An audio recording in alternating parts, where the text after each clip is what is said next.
Minha filha, você sabe o que é crescer achando que é doente, sem estar doente de verdade? Eu sei, porque eu vivi isso na minha própria carne.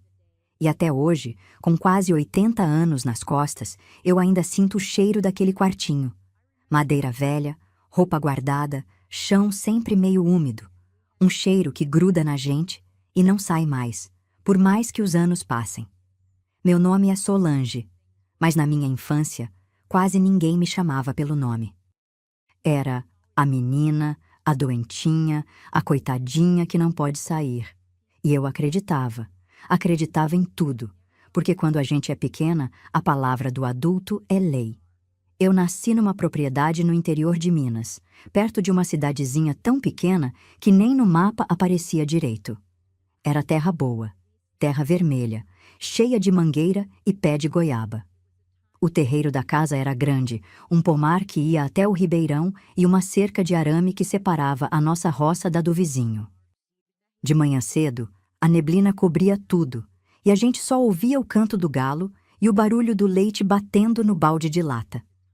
Minha mãe se chamava Lúcia. Você que me ouve, qual é o nome da sua mãe? Quero aproveitar e agradecer a cada um que interage com o nosso canal. Compartilha com uma amiga que também precisa ouvir isso, porque tem muita mulher por aí que ainda está esperando alguém abrir aquela porta.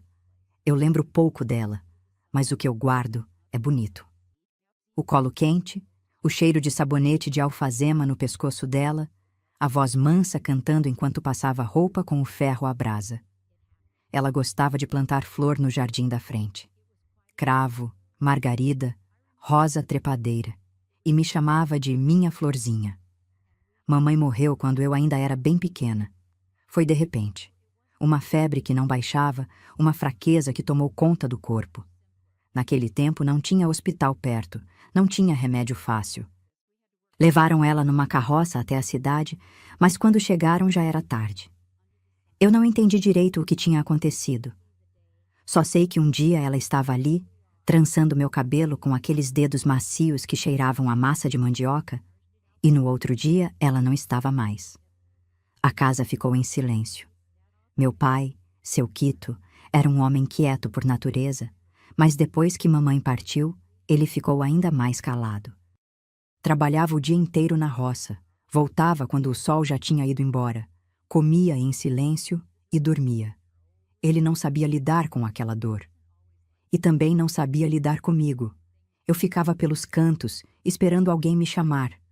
Às vezes dormia abraçada com o vestido da minha mãe, porque ainda tinha o perfume dela. Aquele perfume de sabonete e de flor era tudo que me restava. Foi aí que apareceu Dona Cida. Ela era uma mulher da cidade vizinha, viúva, com um jeito de falar manso e um sorriso que parecia sempre no lugar certo. Alguém apresentou ela para o meu pai, e não demorou muito para ela se mudar para a nossa casa. No começo, eu fiquei contente. Pensei que ia ter de novo alguém que cuidasse de mim, que me chamasse pelo nome, que me fizesse sentir que eu pertencia àquela casa. Dona Cida chegou trazendo roupas novas, um pano de mesa bordado e uma lata de biscoito. Arrumou a cozinha, varreu o terreiro e passou a cozinhar o jantar do meu pai. Todo mundo dizia que era uma bênção ela ter aparecido. Mas bênção de verdade não tem segundas intenções. Logo nas primeiras semanas, Dona Cida começou a me tratar diferente quando meu pai não estava por perto. Na frente dele, era só gentileza. Me oferecia comida, falava com voz doce, até me chamava de filha. Mas quando ele saía para a roça, o tom mudava. Ela repetia que eu era fraca demais para brincar lá fora, que o sol ia me fazer mal, que a poeira do terreiro podia me dar febre. Falava aquilo com uma calma tão firme, tão segura, que parecia receita de médico. No começo, eu ainda ficava pela casa. Ajudava a varrer um canto, lavava um prato, ficava sentada na soleira da porta olhando o quintal. Mas Dona Cida ia me empurrando para dentro, devagarinho, sem que eu percebesse. Se chegava visita, ela mandava eu ir para o quartinho dos fundos descansar. Se eu sentava na varanda, ela dizia que o sereno ia me fazer mal. Se eu tentava ajudar na cozinha, ela tirava as coisas da minha mão dizendo que eu não aguentava ficar de pé. E aquele quartinho dos fundos foi virando o meu lugar. Ficava atrás da cozinha, perto do galinheiro. Tinha uma janelinha pequena, tão pequena que mal cabia a luz do sol. O chão era de terra batida, coberto por uma esteira velha. A cama era um colchão fino em cima de uns caixotes de madeira. E o silêncio ali dentro era tão pesado que eu conseguia ouvir o próprio coração. No começo, eu ficava ali algumas horas, só quando tinha gente em casa. Depois, ia para lá de manhã e só saía de noite. Depois, passava o dia inteiro. E com o tempo, eu fui ficando cada vez mais dentro daquele quarto e cada vez menos dentro da vida. E eu acreditava que era para o meu bem. Sabe por quê? Porque Dona Cida falava aquilo com tanta convicção, com tanta suavidade, que parecia cuidado de verdade. Ela levava um prato de comida, colocava do lado da cama, passava a mão na minha testa e repetia sempre a mesma coisa: que eu precisava descansar, que eu precisava melhorar. E eu ficava ali, obediente, olhando para o teto de telha escura, ouvindo o barulho das galinhas do outro lado da parede, sentindo o cheiro de rapadura e farinha torrada que vinha da cozinha e me dava uma vontade tão grande de sair dali que doía no peito. Mas eu não saía, porque criança obedece. Criança confia. Criança não sabe que às vezes o cuidado que recebe não é cuidado, é prisão. Lembro que uma vez tentei falar com meu pai. Disse que queria sair, que queria brincar no terreiro. Ele me olhou com aqueles olhos cansados, passou a mão na minha cabeça e me mandou obedecer Dona Cida. Disse que ela sabia o que era melhor para mim. E eu vi no rosto dele que ele acreditava naquilo de verdade, porque acreditar era mais fácil do que enfrentar. E eu obedecia. Os meses foram passando, e cada mês que passava, o mundo lá fora ficava mais distante. Eu ouvia as primas correndo pelo quintal, ouvia as risadas, o barulho do portão quando alguém chegava, o som de viola na varanda nos fins de tarde. Ainda tenho na memória o cheiro de jabuticaba madura que entrava pela janelinha em certa época, o barulho da chuva grossa caindo na telha e escorrendo pelo chão de terra, o calor sufocante de janeiro, quando o quartinho virava um forno, e eu ficava deitada com a roupa colada no corpo de tanto suor. Ouvia tudo, sentia tudo, mas não participava de nada. Eu era como um passarinho preso numa gaiola dentro da própria casa, e o pior é que eu comecei a acreditar que eu merecia aquilo, que eu era mesmo doente, que eu era mesmo fraca, que eu não servia para viver como as outras. Essa é a dor mais funda que existe. Quando a gente aceita uma mentira como verdade e constrói a vida em cima dela. Mas a vida tem dessas coisas. Por mais escuro que seja o quartinho onde te colocaram, sempre tem uma fresta por onde a luz encontra caminho. E foi o que aconteceu comigo. Porque um dia, sem eu esperar, alguém abriu aquela porta. E a partir daquele momento, nada mais foi como antes. Se você quer saber o que aconteceu depois, fica aqui comigo.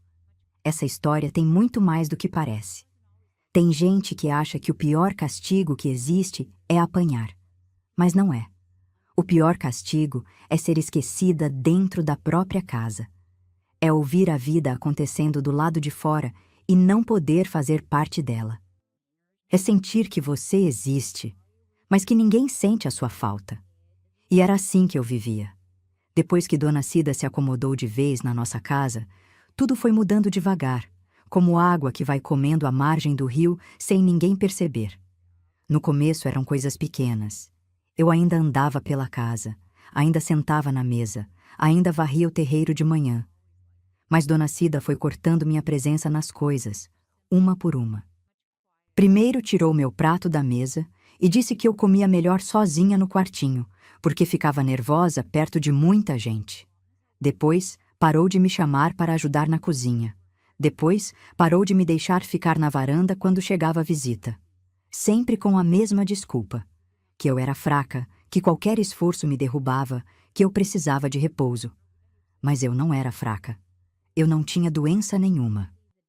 Só que quem ia acreditar numa menina contra uma mulher feita? Meu pai, seu Quito, continuava na lida da roça do mesmo jeito. Saía de madrugada, quando ainda estava escuro, e voltava com o corpo moído, cheirando a terra e suor. Ele era um homem de mão pesada no cabo da enxada, mas de coração mole demais para desconfiar de maldade. Dona Cida servia o prato dele com capricho, falava mansa, ria dos assuntos dele, e meu pai ia amolecendo feito cera perto do fogo. Ele acreditava nela como quem acredita em reza, de olho fechado. Lembro que de vez em quando ele perguntava por mim, e Dona Cida respondia sem pressa que eu tinha passado mal de novo, que era melhor deixar eu quietinha. E meu pai suspirava, balançava a cabeça e não ia me ver. Talvez por cansaço. Talvez por não saber o que fazer com uma filha que achava estar sempre doente. Talvez porque, no fundo, ele tinha medo de olhar para mim e enxergar minha mãe, porque eu era a cara da minha mãe. Todo mundo dizia isso. O mesmo cabelo grosso e escuro, o mesmo nariz fininho, os mesmos olhos castanhos com aquele brilho de quem guarda o mundo inteiro por dentro. E eu acho que, para o meu pai, me olhar era como abrir uma ferida que ele tentava manter fechada. Então, ele não olhava. Naquele tempo, meus irmãos por parte de pai já tinham nascido. Primeiro veio o José, depois a Maria. Os dois eram pequenos ainda, engatinhando e aprendendo a andar. Dona Cida cuidava deles com um carinho que todo mundo via. Levava no colo, cantava para dormir, fazia mingau de fubá com leite e soprava para esfriar antes de dar na boca. E quando alguém visitava a casa, ela mostrava os meninos com orgulho, igual gente que exibe joia. Mas de mim, ela não falava. Era como se eu não existisse. Eu ouvia, do quartinho, a voz dela embalando o José com uma cantiga que mamãe costumava cantar. Aquilo me doía mais do que qualquer palavra dura. Porque a cantiga era da minha mãe. Era a mesma melodia que eu lembrava do colo dela, do cheiro de flor de laranjeira no cabelo dela, das noites quentes em que ela meninava na rede da varanda. Dona Cida tinha tomado tudo. Tinha tomado o lugar da minha mãe na cozinha, na cama, na mesa, e agora tomava até a cantiga. E eu, ali naquela casa, mas fora de tudo, só podia ouvir. Lembro de uma tarde em que meu pai trouxe manga do pomar. Eu ouvi a voz dele pedindo para alguém levar uma para mim. E ouvi Dona Cida responder que já tinha levado, que eu tinha comido e dormido. Mas ela não tinha levado nada.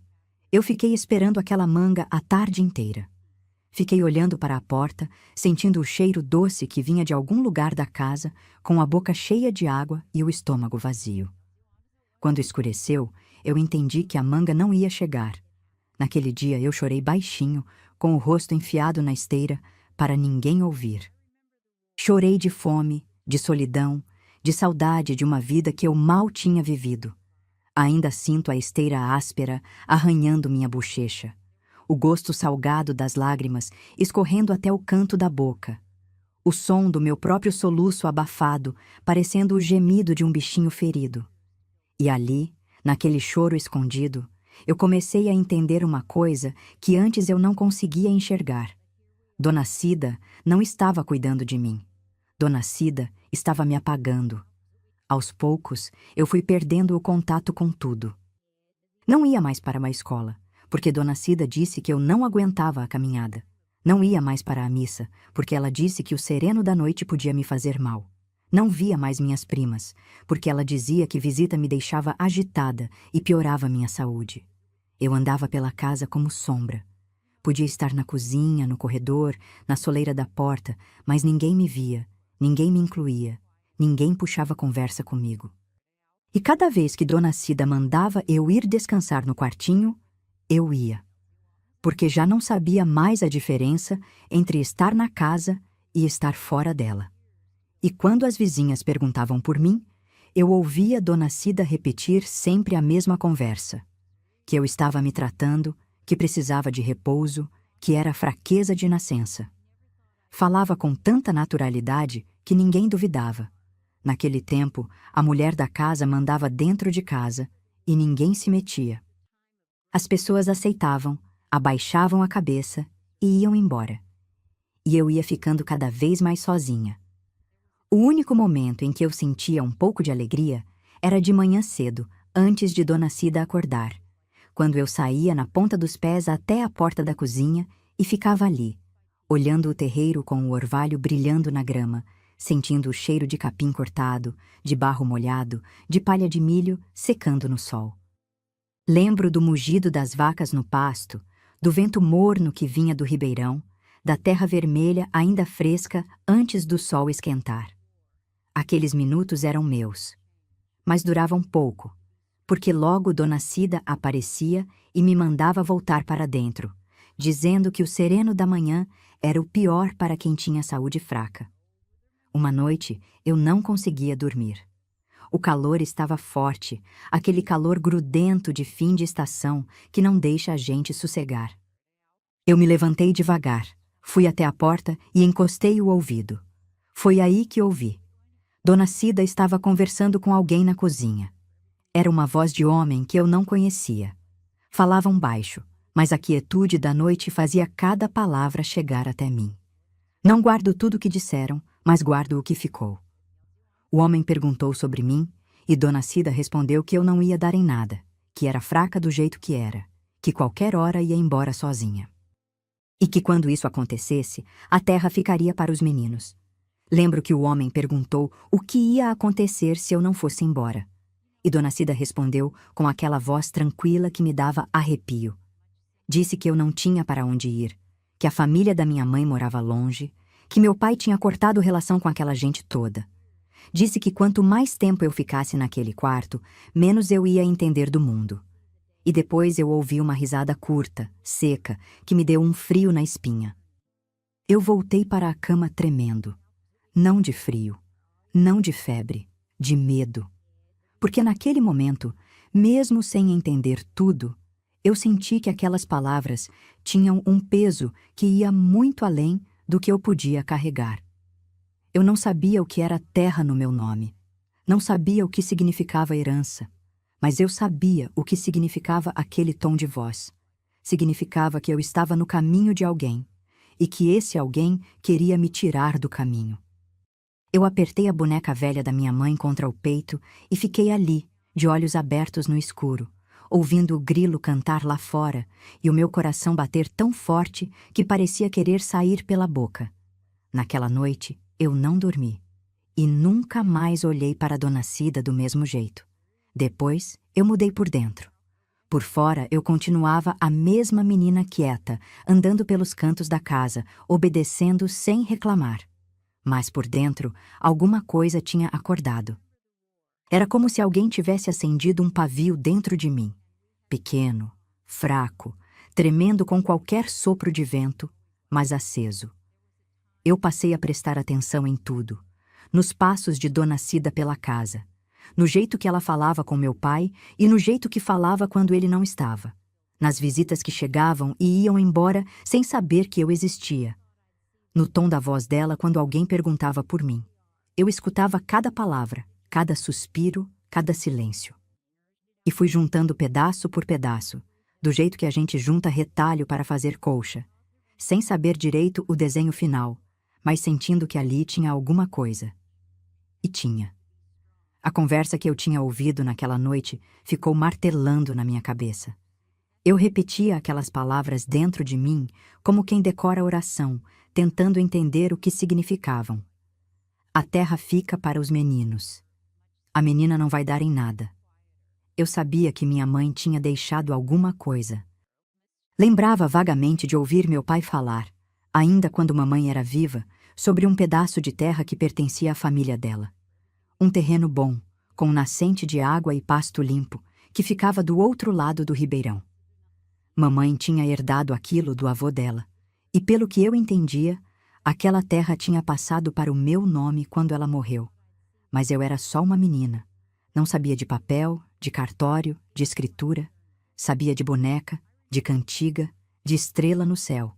E Dona Cida sabia disso. Sabia que eu não tinha noção do que aquele pedaço de chão valia. E enquanto eu ficasse naquela casa, sem escola, sem conversa, sem contato com ninguém de fora, eu nunca ia saber. Era isso que ela queria. Me manter pequena. Me manter ignorante. Me manter invisível. Os dias foram passando e eu fui percebendo outras coisas que antes me escapavam. Percebi que Dona Cida nunca deixava eu chegar perto quando alguém da vizinhança vinha visitar.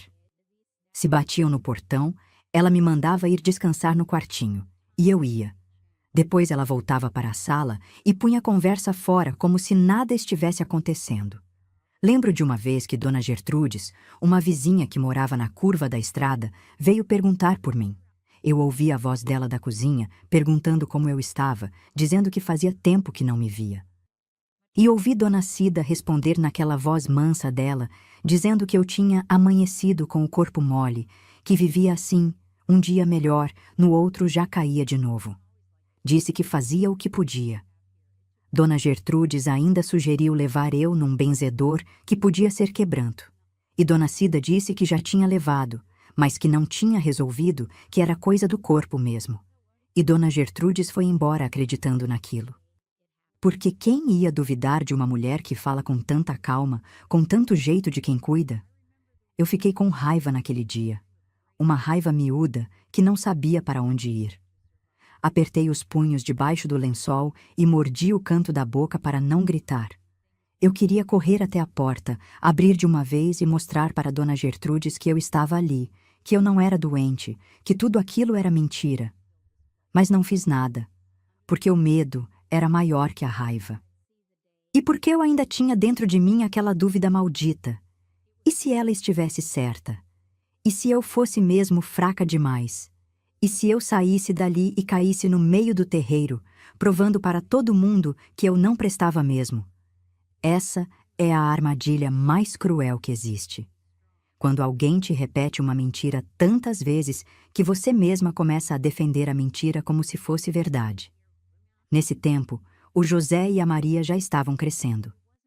O José era um menino esperto, de olhos vivos, que corria pelo quintal atrás das galinhas e voltava com os joelhos ralados e rindo. A Maria era mais quietinha, gostava de ficar perto da mãe, ajudando a dobrar roupa e a separar o feijão. Dona Cida tratava os dois com todo o cuidado do mundo. Dava banho, arrumava o cabelo, vestia com roupa limpa e levava para a missa todo domingo de manhã. E eu ficava. Eu ouvia o sino da capela tocando ao longe e sabia que a família inteira estava lá. Meu pai, Dona Cida, José, Maria, sentados no banco da igreja, rezando junto com todo mundo. E eu em casa, sozinha, ouvindo o sino e rezando também, mas sem ninguém ao lado. Eu rezava muito naquela época.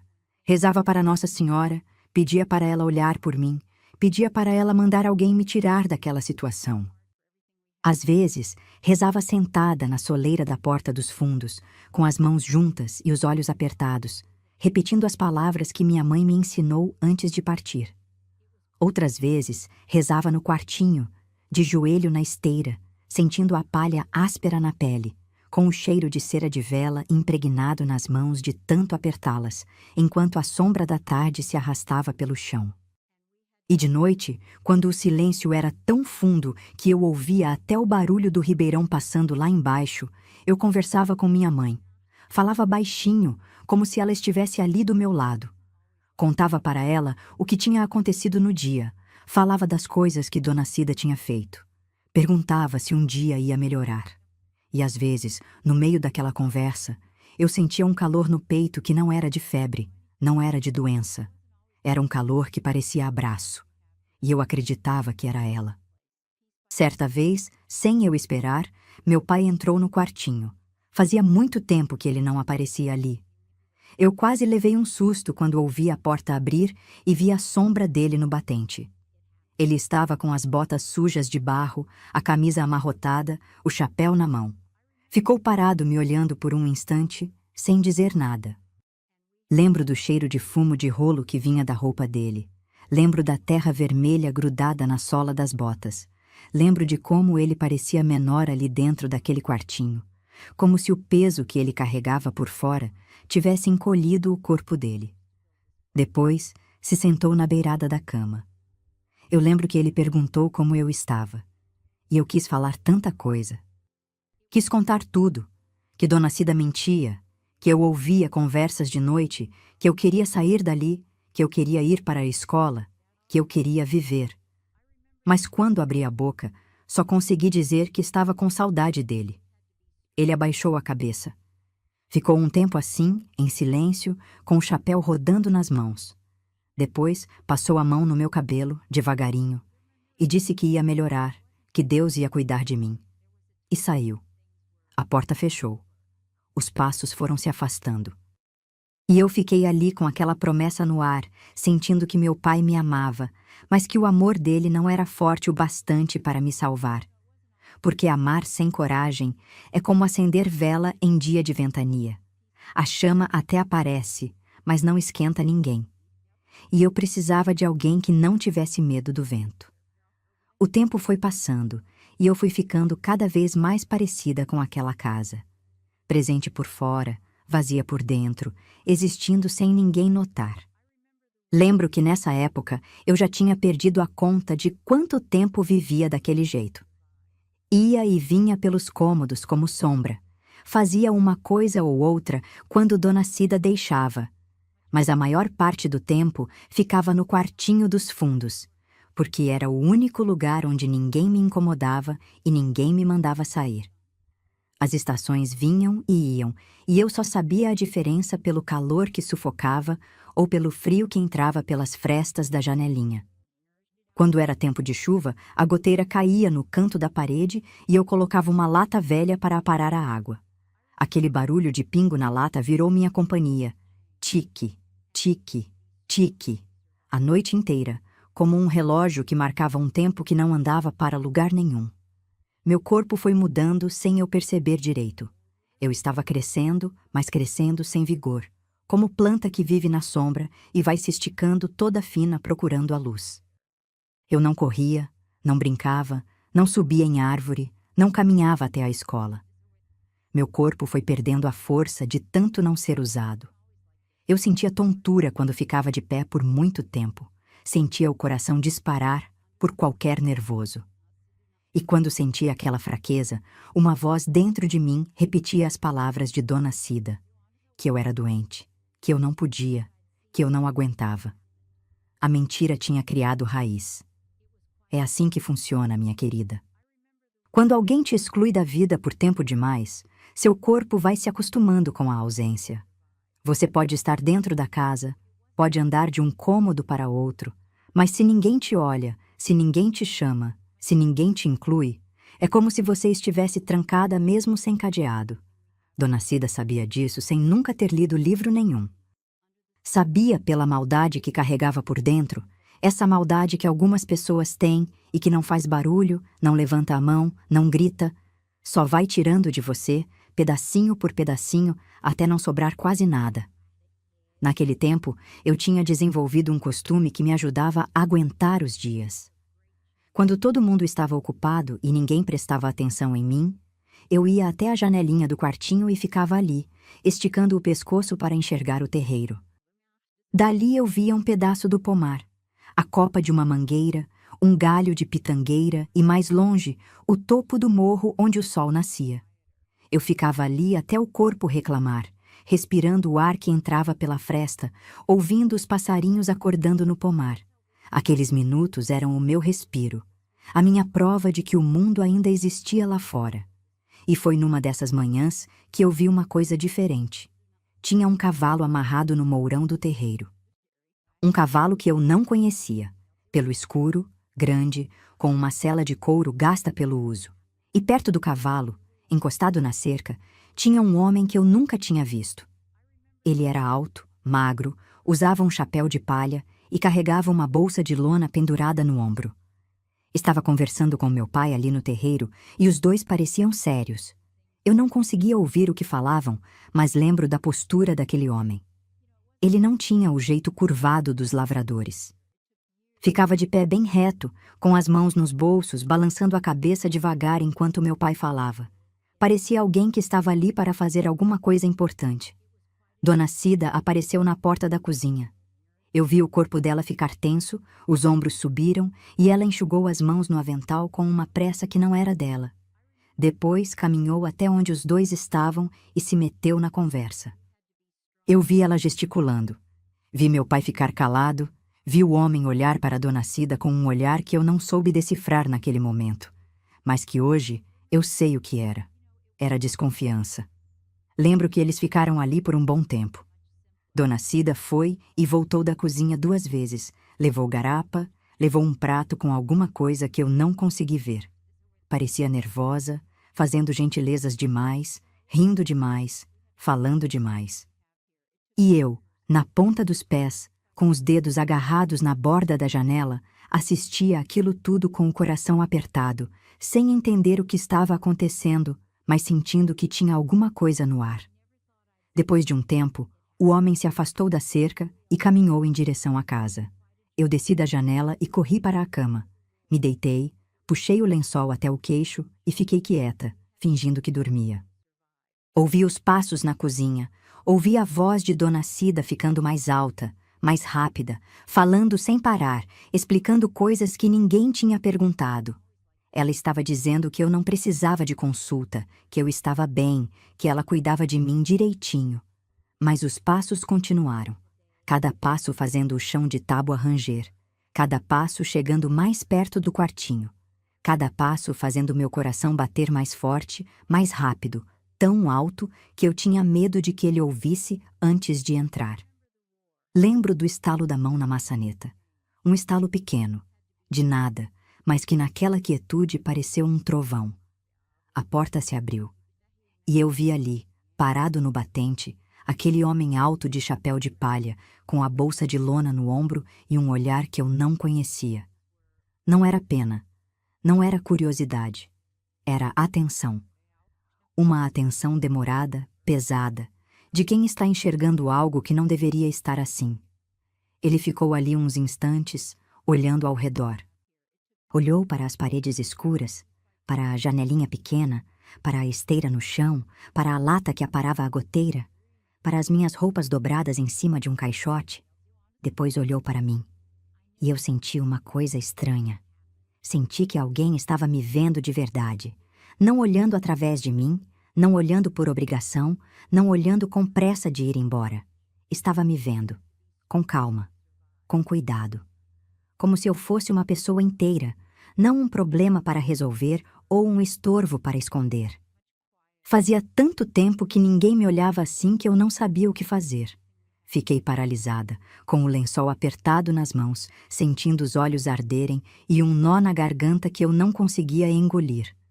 O homem se abaixou na minha frente. E naquele momento, Dona Cida apareceu atrás dele, no corredor, com o rosto mudado. Eu lembro da expressão dela, os lábios apertados, os olhos duros, as mãos torcendo o pano do avental. Ela estava com medo. E aquele medo no rosto dela me deu uma coisa que eu não sentia havia muito tempo. Esperança. Porque se Dona Cida estava com medo daquele homem, então talvez aquele homem pudesse fazer alguma coisa que ela não queria que fosse feito. Talvez aquele homem pudesse me enxergar de verdade. E talvez, só talvez, enxergar fosse o bastante para mudar alguma coisa.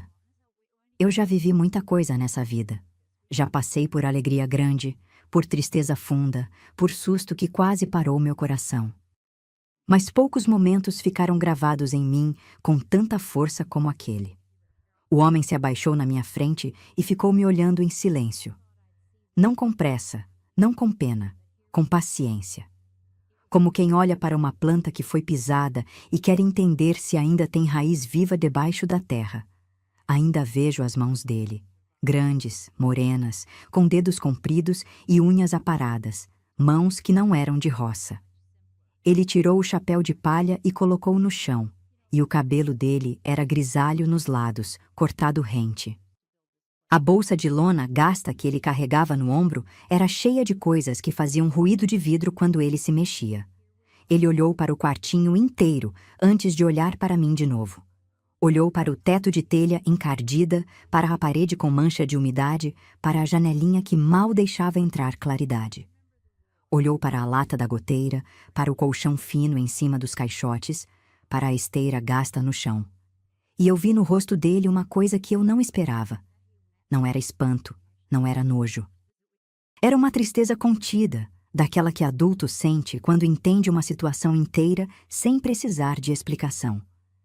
Depois ele se voltou para mim. Lembro que ele pediu para eu respirar fundo. Encostou o ouvido no meu peito, me pediu para tossir, olhou meus olhos bem de perto, puxou minhas pálpebras para baixo, examinou a palma das minhas mãos. Depois, pediu para eu levantar e caminhar pelo quartinho.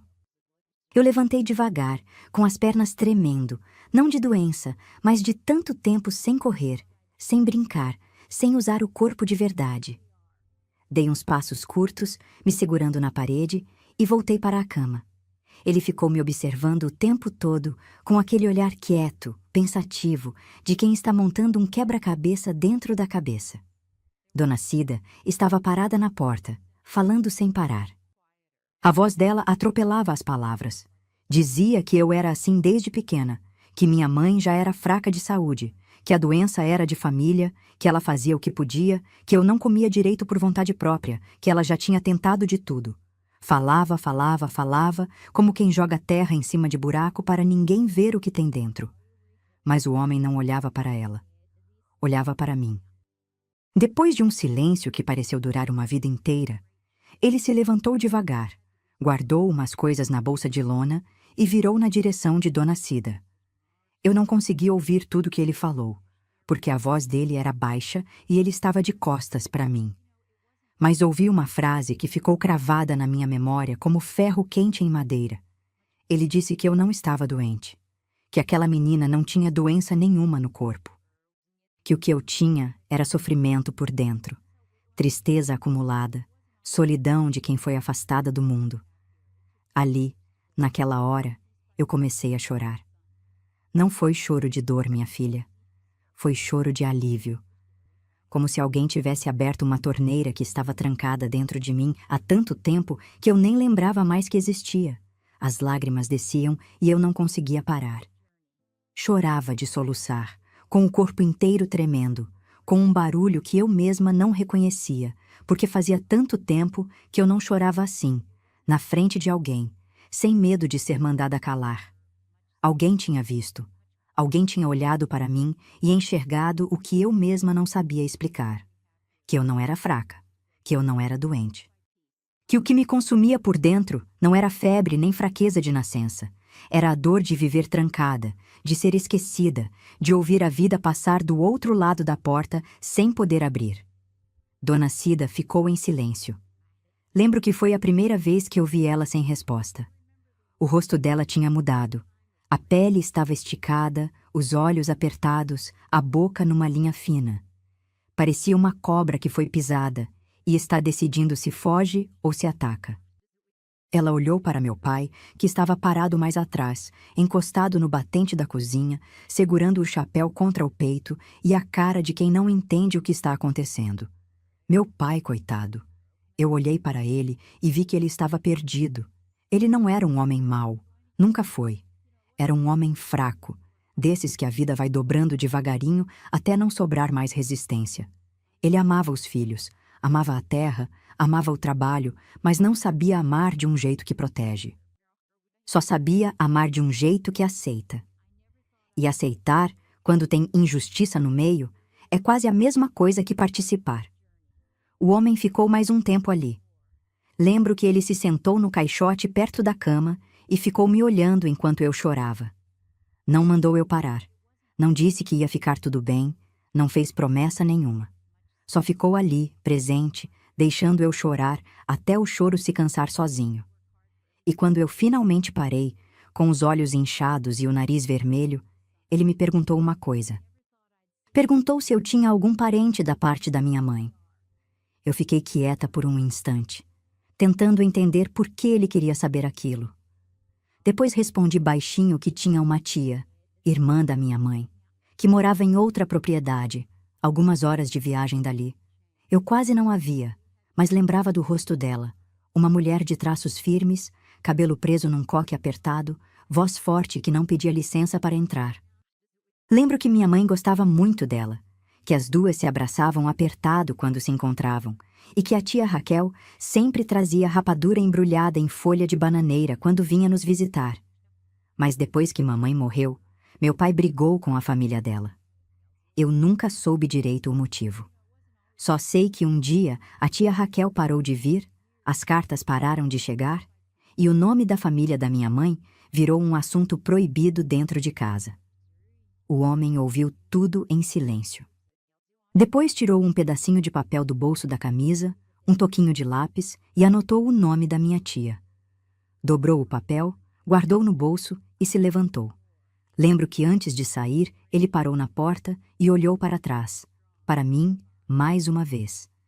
E naquele olhar, eu li alguma coisa que não era promessa, era decisão.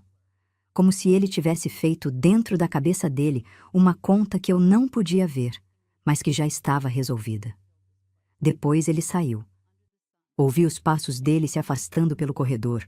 Ouvi a voz de Dona Cida subindo de tom. Ouvi meu pai murmurando alguma coisa que eu não conseguia entender. Depois, o barulho do cavalo saindo pelo terreiro, as patas batendo na terra seca, ficando cada vez mais longe até sumir no silêncio da tarde. E eu fiquei ali, sentada na cama, com o rosto molhado e o peito leve pela primeira vez em tanto tempo. Mas junto com o alívio veio um medo novo, porque eu sabia que Dona Cida tinha ouvido tudo. Tinha visto o homem examinar eu, tinha ouvido o que ele disse, tinha visto ele anotar o nome da tia Raquel. E se eu conhecia Dona Cida, e naquela altura eu conhecia muito bem, ela não ia deixar aquilo passar. Alguma coisa ia acontecer. E eu não sabia se ia ser para o bem ou para o mal. Tem um tipo de silêncio que é pior do que grito. Aquela mudez que vem depois que alguém foi descoberto. Uma quietude que parece calma, mas que por dentro está fervendo, igual panela tampada no fogo, com a água já transbordando. Foi essa mudez que tomou conta da casa depois que o homem foi embora. Dona Cida não falou comigo o resto daquele dia. Não trouxe comida, não abriu a porta, não veio passar a mão na minha testa fingindo cuidado. Sumiu. E aquela ausência me assustou mais do que qualquer palavra, porque eu já tinha aprendido que Dona Cida quieta era Dona Cida perigosa. Lembro que fiquei encolhida na cama, abraçada com a boneca da minha mãe, ouvindo os barulhos da casa, como se cada som fosse uma pista do que estava por vir. Ouvia os passos dela na cozinha, mais rápidos que o normal, mais duros, calcanhares batendo no chão de tábua com uma raiva que o corpo não conseguia esconder. Ouvia o estrondo de panela sendo colocada no fogão com força, de gaveta sendo puxada e empurrada, de porta batendo. A casa inteira parecia nervosa junto com ela. Quando meu pai chegou da roça naquela noite, eu encostei o ouvido na porta e tentei escutar. Não consegui pegar tudo, mas peguei pedaços. Dona Cida estava falando sobre o homem que tinha vindo, e a voz dela tinha aquele tom de quem conta uma história ao contrário, tirando os pedaços que não servem e colocando outros no lugar. Ela dizia que o homem era intrometido, que não entendia nada da nossa família, que tinha entrado no quartinho sem autorização e assustado a menina. Dizia que eu tinha chorado de medo dele, não de tristeza. Que ele não era médico de verdade, que era um desses que anda pelo interior enganando gente simples. Lembro que meu pai ficou quieto por um tempo. Eu colei o ouvido com mais força na porta, tentando ouvir alguma reação dele. E o que ouvi foi o rangido da cadeira arrastando no chão, do prato sendo colocado na mesa e depois o som da colher batendo na borda do prato de barro. Ele estava comendo. Tinha ouvido tudo o que Dona Cida disse e simplesmente sentado para comer. E naquele momento eu entendi que meu pai não ia fazer nada. Não porque ele não se importava, mas porque ele não tinha mais força. Dona Cida tinha ido tirando a força dele aos poucos, igualzinho tirava a minha, com gentileza falsa, com conversa mansa, com um cuidado que era na verdade controle. Meu pai dependia dela para tudo dentro daquela casa, para a comida, para a roupa, para os meninos, para a ordem das coisas. Ele tinha entregado o governo da casa na mão dela, e agora não sabia mais como tomar de volta. Era como se nós dois estivéssemos presos, ele na fraqueza dele e eu no quartinho. Os dias seguintes foram estranhos. Dona Cida voltou a me trazer comida, mas alguma coisa tinha mudado. Ela não fingia mais carinho, não passava a mão na minha testa, não falava com voz doce, não me chamava de menina. Entrava no quartinho, colocava o prato no chão e saía sem olhar para mim. Eu ainda ouço o estalo seco da madeira batendo no batente quando ela ia embora. E o vazio que ficava depois, um vazio que tinha peso, que tinha forma, que ocupava o quartinho inteiro como uma presença. A comida também mudou. Antes, ela trazia arroz com feijão, às vezes um pedaço de abóbora cozida, um ovo frito. Agora era só angu frio com um pouco de sal por cima. Às vezes, um pedaço de pão dormido que parecia ter dias. Eu comia tudo, porque fome não escolhe, mas sentia no estômago e na alma que aquilo era castigo. Eu estava sendo punida por ter sido vista. E o pior é que eu comecei a me culpar, a pensar que talvez tivesse sido melhor se o homem nunca tivesse vindo, que antes pelo menos eu tinha comida direito, que antes Dona Cida pelo menos fingia que se importava, que antes eu tinha pelo menos a ilusão de que alguém naquela casa olhava por mim. Agora eu não tinha nem isso. Isso é o que o sofrimento faz com a gente. Faz a gente ter saudade da gaiola quando a porta ameaça abrir. Faz a gente preferir a dor conhecida ao medo do que vem depois. Eu era só uma menina, mas já carregava dentro de mim essa confusão de sentimentos que muita mulher adulta conhece bem. O medo de mudar, o medo de ficar, o medo de tudo ao mesmo tempo. Naquela semana, lembro que Dona Cida fez uma coisa que nunca tinha feito antes. Passou a me proibir de sair do quartinho. Antes eu ainda andava pela casa, mesmo que fosse pelos cantos, mesmo que fosse como sombra. Agora não. Ela me mandava ficar ali dentro e fechava a porta. E numa noite, eu ouvi o barulho da tramela correndo por fora. Ela tinha me trancado. Pela primeira vez, eu estava presa de verdade. Não era mais exclusão disfarçada de cuidado. Era castigo. Quando eu precisava de água ou de usar o banheiro, tinha que esperar ela vir abrir. E às vezes a espera era tão longa que eu tinha vergonha de contar o que acontecia. Lembro de uma noite em que acordei com sede. Uma sede grossa, de garganta raspando, dessas que não deixa a gente voltar a dormir. Fui até a saída, empurrei, e estava trancada. Bati de leve, chamei baixinho, mas ninguém veio. Fiquei ali encostada na madeira, sentindo o frio dela na testa, ouvindo a quietude da casa adormecida, com a boca seca e os olhos ardendo. Lembro que naquela noite eu lambi o sereno que escorria pela parede perto da janela. A água era fria, com gosto de cal e de terra, e eu bebi aquilo como se fosse a coisa mais preciosa do mundo. E enquanto eu bebia, as lágrimas desciam junto, se misturando com aquela água suja, e eu sentia uma humilhação tão grande que me fez prometer uma coisa para mim mesma. Prometi que se um dia eu saísse daquela situação, eu nunca mais ia aceitar que ninguém me apagasse. Nem com porta, nem com palavra, nem com medo.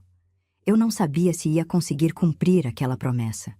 Eu era só uma menina fraca, magra, com as pernas bambas e o coração pesado. Mas a promessa ficou. Ficou guardada num lugar dentro de mim que Dona Cida não sabia que existia. Um lugar que nem ela, com toda a maldade do mundo, conseguia trancar. Os dias continuaram passando.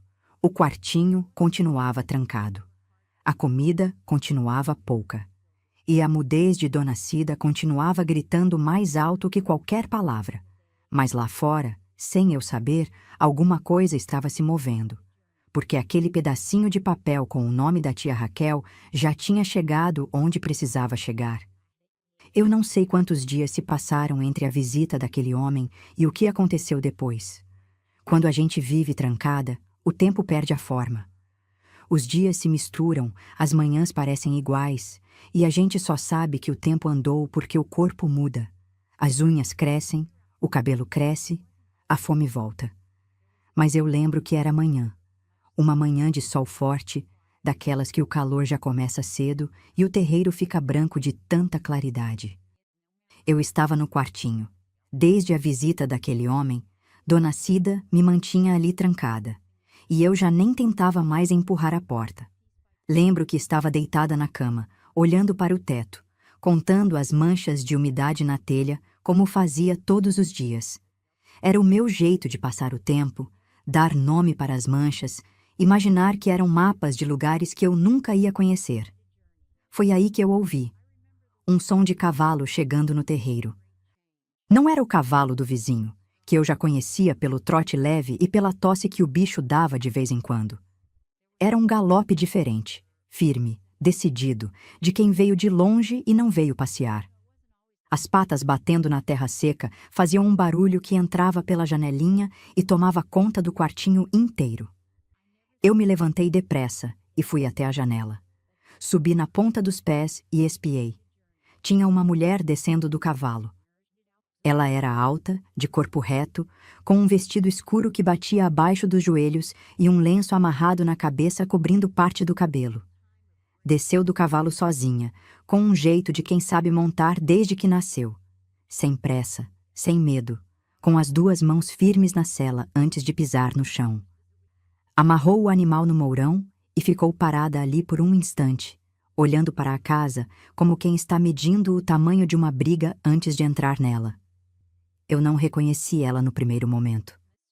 Mas quando ela tirou o lenço da cabeça e sacudiu o cabelo, um cabelo grosso, escuro, preso num coque apertado que parecia um nó de madeira, alguma coisa dentro de mim se mexeu. Uma lembrança velha, guardada tão fundo que eu achava que tinha perdido. O coque. O jeito de ficar parada com as mãos na cintura. A postura de quem não pede permissão para existir. Era a tia Raquel, irmã da minha mãe. A mulher que trazia rapadura embrulhada em folha de bananeira quando vinha nos visitar. A mulher que abraçava a mamãe apertado e ficava segurando ela pelo rosto, olhando nos olhos, falando coisas que eu não entendia, mas que faziam mamãe rir com os olhos molhados. Já tinha passado tanto tempo desde a última vez que eu vi ela que parecia outra vida. Parecia coisa de sonho. E por um instante eu pensei que era sonho mesmo, desses que a gente tem quando a saudade aperta demais e a cabeça inventa o que o coração precisa. Mas não era sonho, porque eu ouvi a voz dela. Uma voz que eu tinha esquecido, mas que, quando voltou, encaixou no meu ouvido como chave em fechadura. Voz grossa, firme, de mulher que fala olhando nos olhos e não abaixa o tom para ninguém. Ela bateu na porta. Lembro que Dona Cida demorou para abrir. Eu ouvi os passos dela na cozinha devagar, arrastados, como se cada passo fosse um cálculo. Quando finalmente abriu, eu imaginei a cara que ela fez ao ver quem estava ali, porque o silêncio que veio depois foi daqueles que falam mais que palavra. Tia Raquel entrou na casa. Eu ouvi ela cumprimentar todo mundo. Ouvi a voz do meu pai respondendo de longe, ouvi o rangido de cadeira sendo puxada. Dona Cida começou a falar. Eu reconhecia o tom, aquele tom de anfitriã, de quem oferece água e tenta conduzir a conversa para onde quer. Mas tia Raquel não era mulher de ser conduzida. Eu ouvi ela dizer, com uma clareza que atravessou as paredes, que tinha vindo ver a sobrinha. Dona Cida respondeu alguma coisa que eu não consegui pegar direito. Mas pelo tom, estava inventando desculpa. Que eu estava dormindo, que não era bom me incomodar, que eu ficava agitada com visita. As mesmas mentiras de sempre, os mesmos panos quentes, a mesma teia que ela tecia ao redor de mim para me manter escondida. Mas dessa vez não funcionou. Porque eu ouvi tia Raquel responder com uma calma que não aceitava discussão. Não gritou, não ofendeu, não levantou a voz. Mas cada palavra que ela disse tinha o peso de pedra. Eu não lembro das palavras exatas, mas lembro do que senti ao ouvir. Senti que ali estava alguém que não ia embora sem me ver. Alguém que não ia aceitar resposta pronta, não ia tomar a garapa e ir embora, não ia abaixar a cabeça como as vizinhas faziam. Depois eu ouvi os passos. Passos no corredor. Passos se aproximando do quartinho.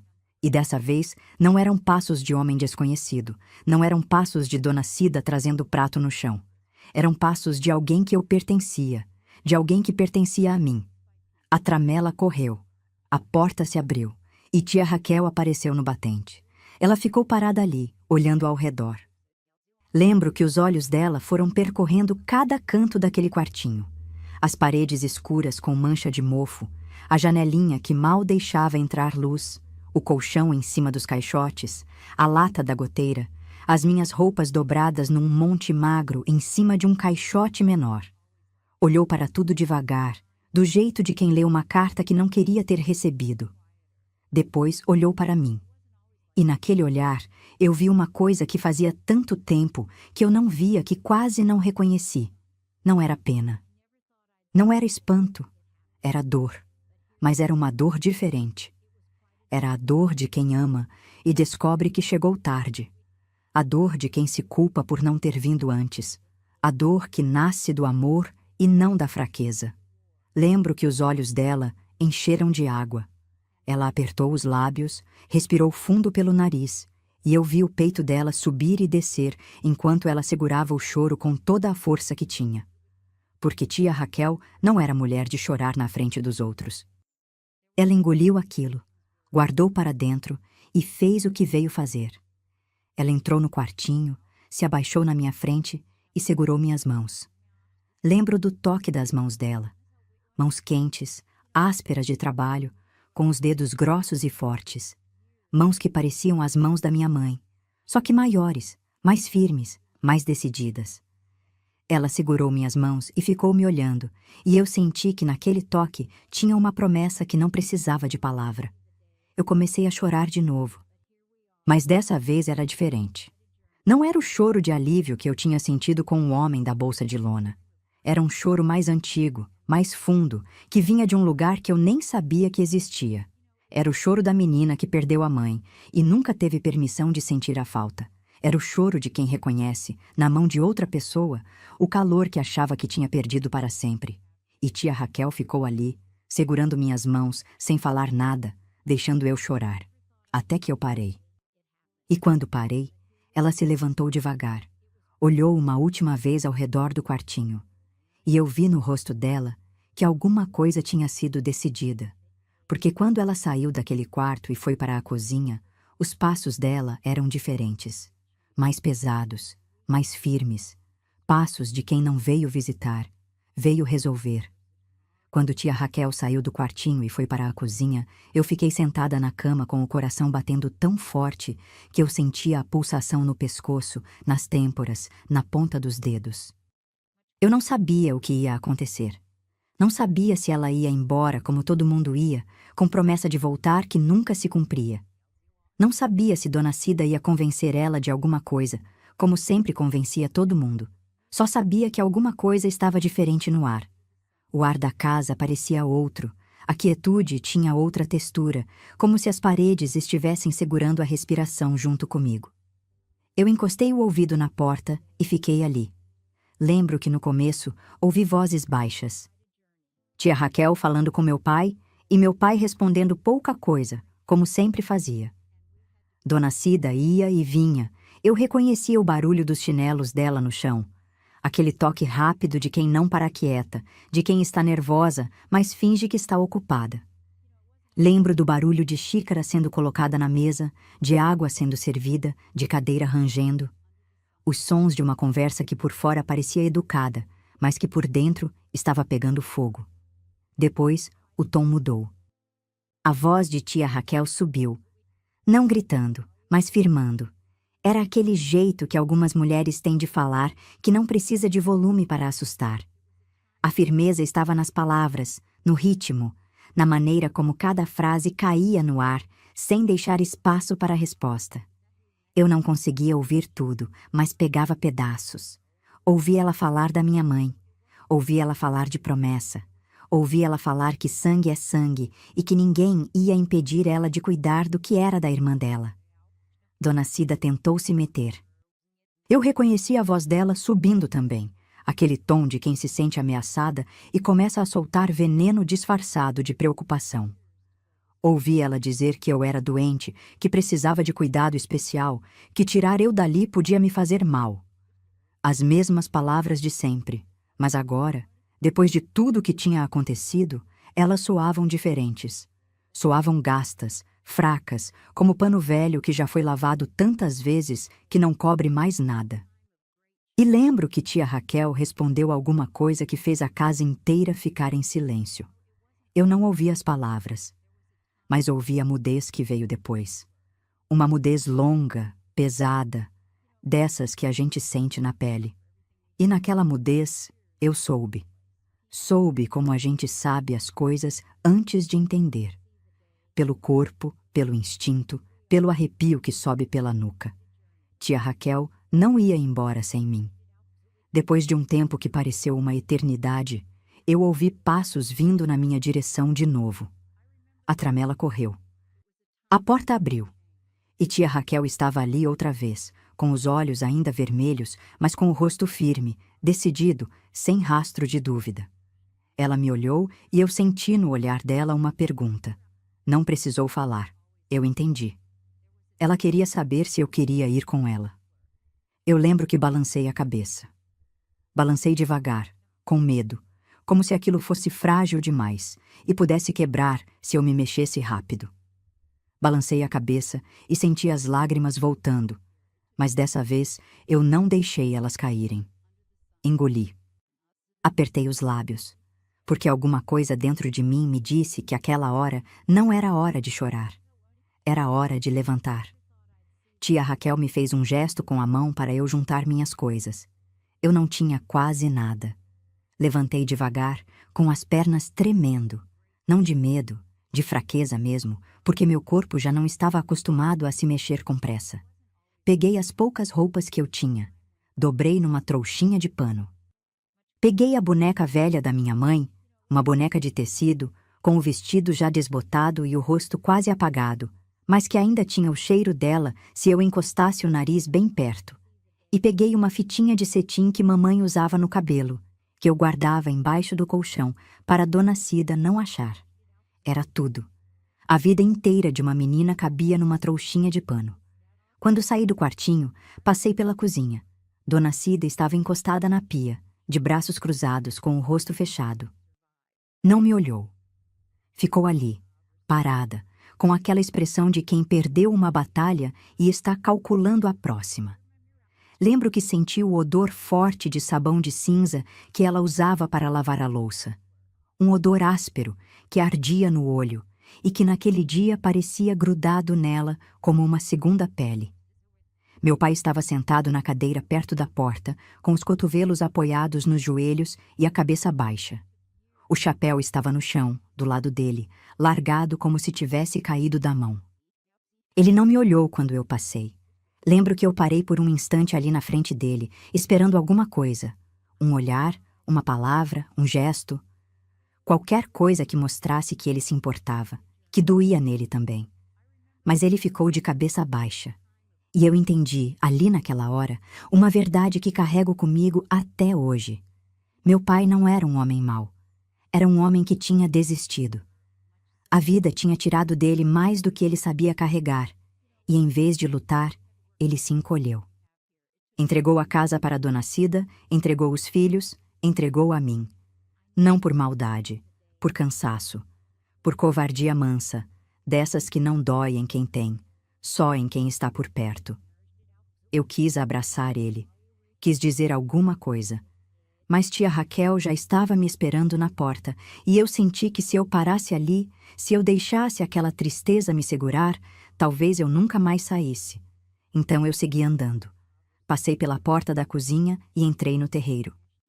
E quando senti o sol bater no meu rosto, aquele sol quente de Minas, sol de terra vermelha e céu aberto, eu parei por um instante. Não de medo, de espanto. Eu já nem sabia mais quanto tempo tinha passado longe do sol, do terreiro, do mundo lá fora, e estar ali, com a claridade inteira caindo em cima de mim, parecia a primeira vez. Lembro do calor na pele, do aroma de terra quente, do vento mexendo as folhas da mangueira, do galo cantando em algum lugar do quintal. Tudo aquilo era tão bonito e tão simples que doía. Doía porque eu tinha perdido tanto tempo sem sentir aquilo. Doía porque o mundo tinha continuado existindo enquanto eu estava apagada dentro daquela casa. Lembro que o José e a Maria estavam brincando perto da cerca. Eram ainda pequenos, e quando me viram sair com a trouxinha, pararam e ficaram me olhando com aqueles olhos grandes de quem não entende. O José largou o graveto que estava segurando e deu um passo na minha direção. A Maria agarrou a barra do vestidinho com as duas mãos e ficou ali, parada, sem saber o que fazer. Eu senti o peito apertar. Porque eles eram meus irmãos. Mesmo sendo filhos de Dona Cida, eram filhos do meu pai. E tinham o mesmo sangue que corria em mim. Eu não tinha raiva deles. Nunca tive. Eles eram pequenos demais para entender qualquer coisa. E deixar eles ali foi a parte mais difícil de ir embora. Mas tia Raquel já estava no cavalo e me estendeu a mão. Eu subi com a ajuda dela, agarrei na cintura firme da minha tia, apertei a trouxinha contra o peito e olhei para trás uma última vez. A casa ficou ali, o terreiro ficou ali, meu pai ficou ali, e eu fui embora. Sem despedida, sem grito, sem promessa de volta. Só com uma decisão que não era minha, mas que me salvou. A viagem até a propriedade da tia Raquel foi longa. Eu fui o caminho inteiro agarrada na cintura dela, sentindo o balanço do cavalo, o cheiro de poeira da estrada, o vento quente batendo no rosto e secando as lágrimas que ainda teimavam em cair. Lembro que passamos por um trecho de mata fechada, onde o sol entrava em feixes finos por entre as folhas, fazendo desenhos no chão de terra. Lembro do barulho dos cascos na pedra quando cruzamos um córrego raso, da água fria espirrada nas minhas canelas, do passarinho que cantou tão perto que parecia estar montado no cavalo junto com a gente. Eu não falei nada o caminho inteiro. E tia Raquel também não. Às vezes ela passava a mão por cima da minha mão, apertando de leve, como quem diz, estou aqui sem precisar abrir a boca. E aquele toque bastava. Era mais do que eu tinha recebido em tanto tempo que parecia um banquete para quem vivia de migalha. Quando chegamos, já estava anoitecendo. O céu tinha aquela cor de laranja queimado que o pôr do sol faz no interior, e os grilos já estavam começando a cantar. A propriedade da tia Raquel era diferente da casa do meu pai. Menor, mais simples, mas com um ar de ordem que se sentia no olhar. A cerca estava bem feita, o terreiro varrido. O jardim da frente tinha canteiro de cravo e de dália em fileira certinha. Lembro do cheiro de terra molhada misturado com flor de jasmim que vinha de algum canto do quintal. E daquele cheiro eu nunca mais esqueci, porque foi o primeiro cheiro da minha vida nova. Tia Raquel morava com o marido, seu Jorge, um homem calado de bigode ralo e mãos enormes, que trabalhava na roça e voltava todo dia com o chapéu suado e um jeito cansado, mas manso. Eles não tinham filhos. A casa era silenciosa, mas era um silêncio diferente daquele que eu conhecia. Não era silêncio de abandono, era silêncio de paz. De gente que não precisa falar o tempo todo porque já se entende no olhar. Naquela primeira noite, tia Raquel preparou um prato de arroz com feijão, couve refogada e um pedaço de linguiça frita. Colocou na mesa na frente de mim, num prato de louça branca com florzinha na borda. Lembro que eu fiquei olhando para aquele prato sem saber o que fazer. Não porque não tinha fome. Eu estava com tanta fome que o estômago doía. Mas porque tinha passado tanto tempo desde que eu sentei numa mesa de verdade, com um prato na minha frente e alguém esperando eu comer, que eu não sabia como agir. Parecia que eu tinha esquecido os gestos mais simples da vida.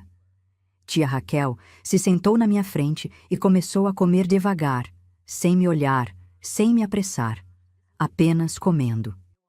E eu entendi que ela estava me mostrando que ali não tinha pressa, não tinha cobrança, não tinha armadilha. Então eu peguei a colher e comecei a comer também. E quando o primeiro gosto daquela comida quente chegou na minha boca, o sal do feijão, o tempero da couve, a gordura boa da linguiça, eu senti uma coisa tão forte que não consigo explicar direito nem hoje. Era como se o meu corpo inteiro estivesse agradecendo. Cada pedaço de mim, que tinha ficado encolhido, diminuído, apagado, foi se abrindo devagarinho, como flor que recebe água depois de seca longa. Mas não pensa que foi tudo bonito de uma vez. A vida na casa da tia Raquel não foi fácil no começo. Eu cheguei ali quebrada por dentro. Tinha medo de tudo. Medo de fazer barulho, medo de ocupar espaço, medo de incomodar, medo de ser mandada de volta. Nos primeiros tempos, eu andava pela casa na ponta dos pés, falava baixinho, comia depressa como se alguém fosse tirar o prato da minha frente a qualquer momento. De noite, eu acordava assustada com qualquer barulho, uma porta batendo, o vento na janela, um galho raspando no telhado, e ficava com o coração acelerado, apertando a boneca da minha mãe, esperando alguém vir me trancar. Mas ninguém vinha. E foi a ausência de maldade que, devagarzinho, foi me curando. Tia Raquel não falava muito sobre o que tinha acontecido. Não me fazia perguntas, não me obrigava a contar, não ficava me olhando com cara de pena. Ela simplesmente me incluía. Me chamava para ajudar na cozinha, me ensinava a separar semente, me mandava buscar ovo no galinheiro, me dava um pedaço de pano para bordar enquanto ela costurava na varanda. Coisas pequenas, simples, mas que para mim eram enormes, porque significavam que eu fazia parte daquela casa, que eu tinha um lugar ali. Lembro da primeira vez que ela me mandou buscar água no poço. Eu fui sozinha, com o balde na mão, pisando na terra do quintal com os pés descalços, sentindo cada pedrinha, cada toco de grama, cada pedaço de chão quente que o sol tinha esquentado durante o dia. E quando cheguei no poço e puxei o balde, ouvindo a corda ranger na roldana e a água bater lá embaixo, eu parei e olhei ao redor.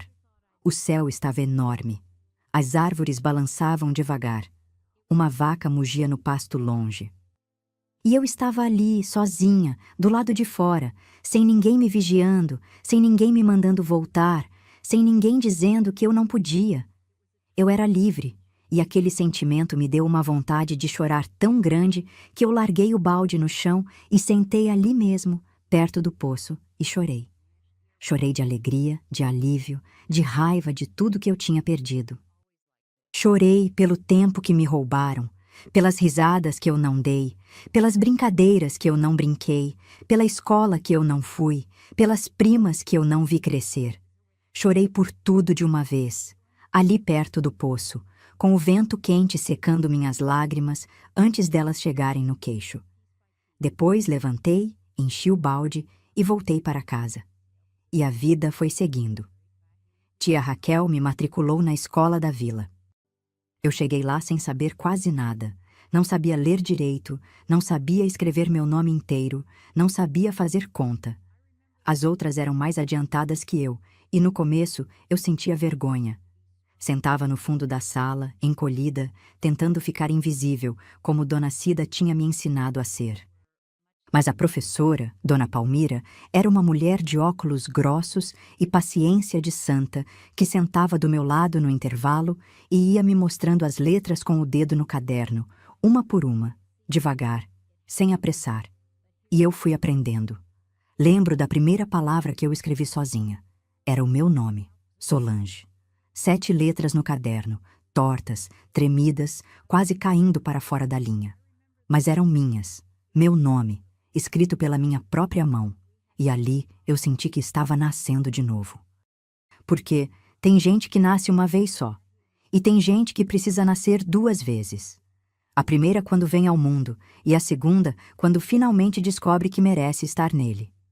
Eu nasci de novo na casa da tia Raquel, mas a casa do meu pai ainda não tinha me esquecido.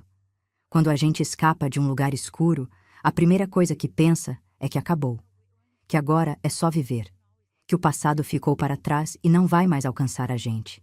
Mas nem sempre é assim. Tem gente que não larga fácil, não porque ama, mas porque ainda quer alguma coisa que é sua. E Dona Cida ainda queria a terra. Eu já estava na casa da tia Raquel havia algum tempo. Já sabia ler palavras pequenas, já escrevia frases no caderno, já ajudava na horta, já ia sozinha buscar lenha no mato e voltava com o feixe equilibrado na cabeça sem derrubar. Meu corpo tinha mudado. Eu tinha ganhado cor, ganhado carne nos ossos, ganhado um jeito de andar que não era mais de quem pede desculpa por existir. Eu ria. Não muito, não alto, mas ria. E cada risada que saía de mim parecia um pedaço de mim que estava voltando para o lugar certo. Mas um dia, tia Raquel voltou da vila com o rosto mudado. Ela tinha ido resolver umas coisas na cidade. Comprar querosene, sal, linha de costura, e quando voltou, eu percebi que alguma coisa tinha acontecido. Ela entrou em casa calada, guardou as coisas no lugar sem falar nada e foi para o fundo do quintal, onde ficava um banquinho debaixo da jabuticabeira. Sentou ali e ficou olhando para o nada. Eu fiquei na porta da cozinha, observando de longe. Lembro do jeito que ela apertava as mãos uma na outra. Lembro do maxilar travado, dos olhos estreitos, como quem está engolindo uma raiva que não cabe na boca. Seu Jorge chegou da roça pouco depois, e os dois ficaram conversando ali no quintal por um bom tempo.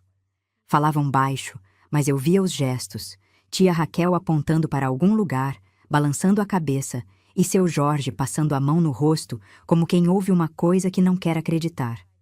Eu não soube naquele dia o que tinha acontecido. Só soube depois, aos poucos, juntando pedaços de conversa que eu pegava aqui e ali. Dona Cida tinha mandado recado. Tinha mandado dizer, por um conhecido que encontrou tia Raquel na vila, que eu precisava voltar, que meu pai estava sentindo minha falta, que a casa não era a mesma sem mim, que os meninos choravam pedindo pela irmã.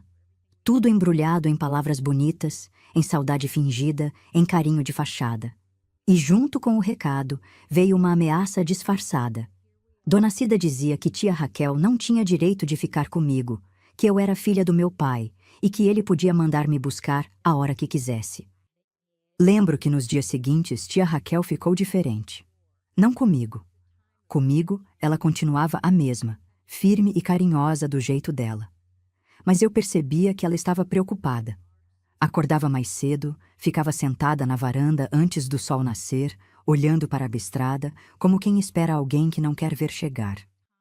De noite, eu ouvia ela e seu Jorge conversando na cozinha depois que achavam que eu estava dormindo, e mesmo sem entender as palavras, eu entendia o tom.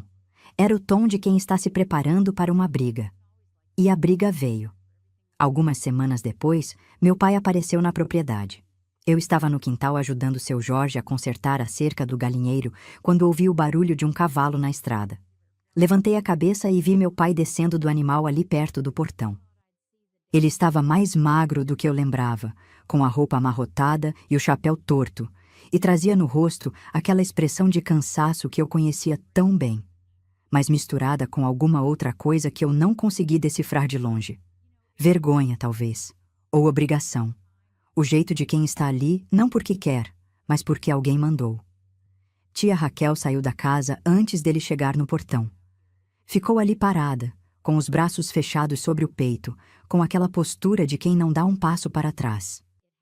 E quando meu pai se aproximou, os dois ficaram se olhando sem dizer nada por um tempo que pareceu muito mais longo do que realmente foi. Eu me escondi atrás da parede do galinheiro e fiquei assistindo. Eles conversaram ali no terreiro, debaixo do sol. Eu via os gestos, mas não ouvia quase nada. Meu pai falava pouco, como sempre, e fazia movimentos com o chapéu, rodando, apertando, amassando a aba. Os mesmos gestos que fazia quando estava nervoso ou sem saber o que dizer. Tia Raquel ouvia com as mãos na cintura, e de vez em quando respondia alguma coisa curta, seca, que fazia meu pai abaixar a cabeça. Lembro que em certo momento a voz de tia Raquel subiu o suficiente para eu ouvir um pedaço. Ela falou da minha mãe, falou do estado em que me encontrou, falou do quartinho, e eu vi meu pai dar um passo para trás, como se as palavras dela tivessem encostado nele como tapa. Ele ficou quieto por um tempo longo. Depois vi ele olhar na minha direção. Não sei se me viu atrás da parede, mas olhou para aquele lado do quintal, e eu senti que no modo como ele me procurava com os olhos, tinha alguma coisa partindo dentro dele. Alguma coisa que talvez já estivesse rachada havia muito tempo e que agora finalmente cedeu. Ele não insistiu. Abaixou a cabeça, colocou o chapéu, subiu no cavalo e foi embora. Sem gritar, sem ameaçar, sem bater na mesa. Foi embora como sempre fez tudo na vida, calado, sem enfrentar. Eu fiquei ali atrás da parede do galinheiro por um tempo depois que ele saiu. As pernas tremiam, o coração estava apertado, e eu tinha um nó na garganta que não era de raiva nem de tristeza. Era de alguma coisa no meio, uma mistura que eu não sabia nomear. Era o peso de ver seu próprio pai ir embora e sentir ao mesmo tempo alívio e dor. Alívio porque ele não ia me levar de volta. Dor porque ele não lutou para ficar. tia Raquel veio me buscar. Apareceu ali no galinheiro, me viu encolhida atrás da parede e ficou parada me olhando. Não disse nada, só estendeu a mão e eu segurei. Naquela noite, depois do jantar, tia Raquel me chamou para sentar com ela na varanda. O céu estava cheio de estrela e o cheiro de jasmim tomava conta do ar.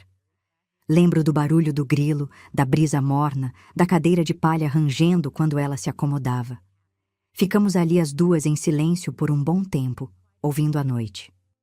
Depois, ela me contou, com palavras simples e diretas, sobre a terra que minha mãe tinha deixado no meu nome.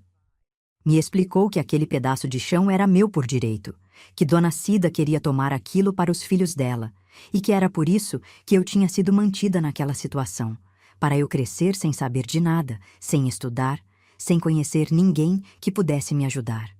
Me explicou que ela ia cuidar para que ninguém tocasse no que era meu até eu ter idade de tomar conta sozinha. Eu fiquei calada, ouvindo tudo, e ali, finalmente, eu entendi o tamanho do que Dona Cida tinha tentado fazer comigo. Não era só crueldade, era cálculo. Era um plano montado em cima da minha ignorância, da minha fraqueza, do meu silêncio. E naquela hora, sentada na varanda da tia Raquel, com o céu cheio de estrela em cima de mim, eu fiz uma promessa nova. Eu ia estudar. Eu ia crescer. Eu ia aprender tudo que Dona Cida não queria que eu aprendesse. E um dia eu ia voltar para aquela terra que era minha. Os anos foram passando e eu fui crescendo na casa da tia Raquel como aquelas plantas que alguém arrancou do chão e replantou em terra boa. No começo fica murchinha, meio torta, desconfiando do sol. Mas se a terra é boa e a água não falta, a raiz pega. E a minha pegou. Eu estudava com uma vontade que assustava até Dona Palmira. Chegava na escola antes de todo mundo, sentava na primeira carteira e ficava ali copiando tudo com uma atenção que não era de menina que gostava de estudar. Era de menina que tinha medo de perder aquilo. Porque eu sabia o que era viver sem saber. Sabia o preço da ignorância. Dona Cida tinha me ensinado isso sem querer. Tinha me mostrado que quem não sabe é fácil de enganar, de esconder, de roubar. E eu não ia ser enganada nunca mais. Terminei a escola da vila, aprendi a ler de corrido, aprendi a escrever carta, aprendi a fazer conta de cabeça. Não fui longe nos estudos porque naquele tempo e naquele lugar não tinha como. A escola mais perto que ia além do primário ficava na cidade. E a cidade era longe demais. Mas o que eu aprendi foi o suficiente para eu nunca mais depender da palavra dos outros para saber o que era meu. Tia Raquel cuidou de tudo. Foi no cartório, conversou com gente que entendia de papel e garantiu que a terra da minha mãe continuasse no meu nome. Lembro que um dia ela me mostrou o documento. Uma folha amarelada, com letra miúda e um carimbo escuro no canto. Eu fiquei olhando para aquele papel por um tempo longo, passando o dedo pelas letras, tentando ler cada palavra. E quando achei meu nome ali, Solange, escrito naquele papel oficial, eu senti uma coisa que nunca tinha sentido antes. Eu existia. Não só como menina que anda pela casa, que come e dorme e respira. Existia no papel. Existia no mundo. Tinha meu nome num documento que dizia que um pedaço de terra era meu. E nenhuma Dona Cida do mundo podia apagar aquilo. O tempo continuou passando. Eu fui crescendo, virei moça, e a vida foi ganhando formas que eu não imaginava quando estava naquele quartinho. Tia Raquel me ensinou a cozinhar, a costurar, a bordar, a fazer doce de leite no tacho e sabão de cinza no quintal. Seu Jorge me ensinou a cuidar de horta, a ler o tempo pelo jeito das nuvens, a respeitar a terra como quem respeita coisa sagrada. E entre os dois, sem que eu percebesse, eu fui me tornando uma mulher inteira. Foi nessa época que conheci Roberto. Ele era de uma família da região, gente simples que vivia de roça e de lida. Eu o vi numa festa da paróquia da vila. Uma dessas festas de santo padroeiro com fogueira, barraca de doce e sanfona tocando no coreto. Lembro que ele estava do outro lado do terreiro, encostado num poste de madeira, com um chapéu limpo na cabeça e uma camisa branca que parecia passada com cuidado. Ele me olhou. Eu olhei. E no cruzar daqueles olhos, sem palavra nenhuma, eu senti uma coisa morna no peito que era diferente de tudo que eu já tinha sentido. Não era o calor de abraço que eu sentia quando rezava para minha mãe. Não era o calor de alívio que eu senti quando o homem da bolsa de lona disse que eu não era doente. Era outro calor. Um calor que puxava, que fazia o rosto esquentar e o olhar desviar, que dava vontade de rir sem motivo. Roberto era um homem bom, trabalhador, de poucas palavras, mas de gestos que falavam mais que conversa. Ele começou a aparecer na propriedade da tia Raquel com desculpas que todo mundo sabia que eram desculpas. Vinha devolver uma ferramenta emprestada, vinha perguntar sobre o preço do milho, vinha trazer um cacho de banana que ele dizia que tinha sobrado na roça dele. Tia Raquel olhava para ele com aquele olhar de quem sabe das coisas e fingia que não via. Seu Jorge pigarreava e saía para o quintal.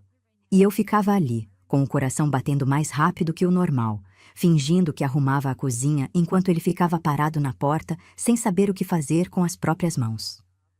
A gente se casou numa cerimônia pequena, na capelinha da vila, com tia Raquel de testemunha e seu Jorge de padrinho. Eu usei um vestido branco que tia Raquel costurou com as próprias mãos, e no cabelo eu coloquei a fitinha de cetim da minha mãe, aquela que eu tinha trazido na trouxinha no dia que saí da casa do meu pai. Lembro do cheiro de vela acesa na capela, do som do sino tocando, da luz dourada que entrava pela janela e batia no rosto de Roberto enquanto ele me esperava no altar. E lembro que, naquele momento, eu olhei para o lado e vi tia Raquel chorando. Chorando baixinho, com o lenço apertado na mão, e nos olhos dela eu vi minha mãe. Vi minha mãe feliz.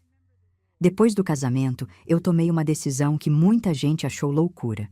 Eu disse a Roberto que queria construir nossa casa no terreno da minha mãe, naquela terra que Dona Cida tentou roubar de mim, naquele pedaço de chão que ficava do outro lado do ribeirão com nascente de água e pasto limpo que eu tinha herdado sem saber e quase tinha perdido sem entender. Roberto não hesitou. Era homem de pouca fala, mas de muita ação. Lembro que no dia seguinte ele já estava lá, com machado e enxada, limpando o terreno, cortando mato, medindo o chão com passos largos para marcar onde ia ficar cada cômodo. Ele levantou aquela casa com as próprias mãos, tijolo por tijolo, tábua por tábua, com o suor escorrendo pelas costas e o sol de Minas torrando a nuca. Eu trabalhava junto.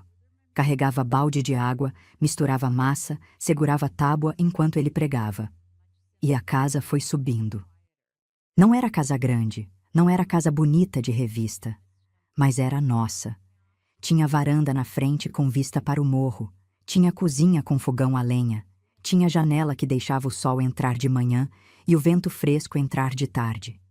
E no jardim da frente eu plantei cravo, margarida e rosa trepadeira, as mesmas flores que minha mãe plantava. Quando ficou pronta, eu fiquei parada na varanda, olhando para aquela terra que se estendia até o ribeirão. A mesma terra que Dona Cida queria que eu nunca soubesse que era minha. A mesma terra por causa da qual ela me trancou dentro de casa, me apagou da vida, me fez acreditar que eu era doente e incapaz. E agora eu estava ali, de pé, na minha varanda, na minha casa, na minha terra. E Dona Cida não podia fazer nada. Lembro que naquela noite eu sentei na varanda com Roberto e ficamos olhando o pôr do sol juntos, em silêncio. O céu estava daquela cor de ouro velho que só Minas tem, e o vento trazia o cheiro de capim e de flor misturado. E eu pensei na menina que eu tinha sido, a menina do quartinho, a doentinha, a coitadinha que não podia sair, e sorri, porque aquela menina tinha sobrevivido e tinha voltado. Eu estou aqui hoje, já bem velhinha, cabelo todo branco e mão enrugada de tanto viver, sentada na varanda dessa mesma casa que Roberto levantou com as mãos, olhando para essa mesma terra que um dia tentaram me roubar. O cravo que eu plantei no jardim já foi replantado tantas vezes que eu perdi a conta, mas ele continua ali, vermelho, firme, teimoso, igualzinho a mim. A vida depois que a gente se instalou nessa terra não foi de descanso. Foi de trabalho duro, de sol quente, de mão rachada e lombar doída. Roberto e eu criamos essa propriedade juntos, tijolo a tijolo, safra a safra. Tivemos nossos filhos, 3, todos nascidos aqui dentro, nessa casa, com a ajuda da parteira da vila e das orações de tia Raquel. Lembro do cheiro de alfavaca que ela queimava no quarto para espantar o mau olhado dos recém-nascidos. Lembro do rosto dela segurando meu primeiro filho no colo, com aquele cuidado de quem sabe o valor de cada vida que chega ao mundo. Tia Raquel viveu muitos anos ainda. Ela e seu Jorge vinham nos visitar quase todo fim de semana, e lembro que ela sempre trazia alguma coisa. Um vidro de doce de goiaba, um maço de erva cidreira para o chá da noite, uma toalha de mesa que ela tinha bordado. Eu nunca conseguia agradecer ela do tamanho que ela merecia. As palavras que eu tinha eram pequenas demais para o que ela fez por mim. Mas eu acho que ela sabia. Sabia pelo jeito que eu cuidava dos meus filhos, pelo jeito que eu mantinha a casa, pelo jeito que eu plantava flor no jardim. Ela via no que eu me tornei a resposta de tudo que ela tinha feito. Quando tia Raquel partiu, eu senti como se tivesse perdido minha mãe pela segunda vez. Fiquei dias sem conseguir fazer nada, sentada nessa varanda, olhando para o morro, com o coração pesado e os olhos secos, porque às vezes a dor é tão grande que nem lágrima sai. Roberto ficava do meu lado, em silêncio, sem me apressar, sem me pedir para levantar. Só ali, presente, como ele sempre foi. Meu pai, seu Quito, eu ainda vi algumas vezes ao longo da vida. Não muitas. Ele envelheceu depressa, ficou curvado, e o pouco que ele falava ficou ainda menos. Lembro de uma vez que ele apareceu aqui na propriedade, sem avisar, sozinho, num cavalo magro. Ficou parado no portão, olhando para a casa como se não acreditasse no que estava vendo.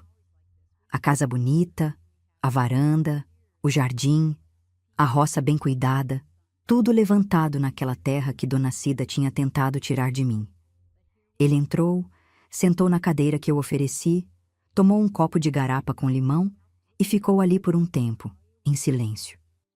Lembro que ele olhou para meus filhos brincando no quintal, e eu vi nos olhos dele uma mistura de orgulho e de remorso tão funda que parecia que ia partir ele ao meio. Ele não pediu desculpa, não com palavras. Mas eu vi no jeito que ele segurava o copo, no jeito que ele abaixava os olhos, eu vi no jeito que ele foi se erguendo aos poucos para ir embora. Eu vi que ele sabia. Sabia o que tinha feito. Sabia o que tinha deixado de fazer. E carregava aquilo dentro dele como pedra no bolso. Eu não guardei raiva do meu pai. Raiva pesa demais, e eu já tinha carregado peso que não era meu tempo suficiente. O que eu senti por ele foi uma tristeza mansa, dessas que não vai embora, mas que a gente aprende a carregar sem deixar que tome conta de tudo. Eu entendi que meu pai foi um homem que a vida dobrou cedo demais. Perdeu a mulher que amava, se casou com quem não devia, e não teve coragem de enxergar o que estava acontecendo debaixo do próprio teto. Não por maldade, por fraqueza. E a fraqueza dele custou a minha infância. De Dona Cida, eu soube pouca coisa com o passar dos anos. Ouvi dizer que ela ficou naquela casa com os filhos até o José crescer e ir embora para a cidade, e que a Maria se casou cedo e foi morar longe. Ouvi dizer que a casa foi ficando velha, que a roça foi minguando, que Dona Cida envelheceu sozinha ali dentro, cuidando do que sobrou. Não sei se é verdade. Não fui atrás para saber. Porque a vida que ela tentou me roubar, eu já tinha tomado de volta. E o melhor castigo que eu podia dar para ela era simplesmente viver bem. E eu vivi. Vivi cada pedaço de vida que ela me negou. Corri descalça por essa terra que é minha. Tomei banho no ribeirão em dia de calor. Dancei em festa de santo padroeiro com Roberto me rodando pela cintura. Cozinhei para meus filhos na mesma cozinha que eu levantei com minhas mãos. Assisti o sol nascer dessa varanda mais vezes do que consigo contar. E em cada um desses momentos, eu lembrava da menina que um dia achou que era doente, que achou que era fraca, que achou que não servia para viver. E eu dizia para aquela menina baixinho, dentro de mim, "Está vendo? Você serviu sim, sempre serviu." Roberto partiu antes de mim há alguns anos. A falta dele eu sinto todo dia, em cada canto dessa casa, na cadeira vazia da varanda, no prego que ficou torto na parede e que eu não deixo ninguém endireitar porque foi ele que pregou, no cheiro de terra que ainda entra pela janela de manhã e me lembra dele chegando da roça com aquele sorriso cansado e bom. Mas a saudade dele não é saudade triste. É saudade de gratidão. Porque ele me deu uma coisa que eu achava que nunca ia ter. Uma vida que era minha. Minha filha, eu estou te contando essa história porque acredito que em algum lugar, agora mesmo, tem uma mulher ouvindo isso que se reconhece. Talvez não num quartinho. Talvez não com uma madrasta. Mas numa situação onde alguém está te fazendo acreditar que você é menos do que é. Que você é fraca. Que você não pode. Que você precisa ficar quieta, ficar pequena, ficar no seu canto. E eu quero te dizer uma coisa que aquele homem da bolsa de lona disse sobre mim naquele dia, e que eu repito para você agora. Você não está doente. Você está sofrendo. E sofrimento não é sentença. É passagem.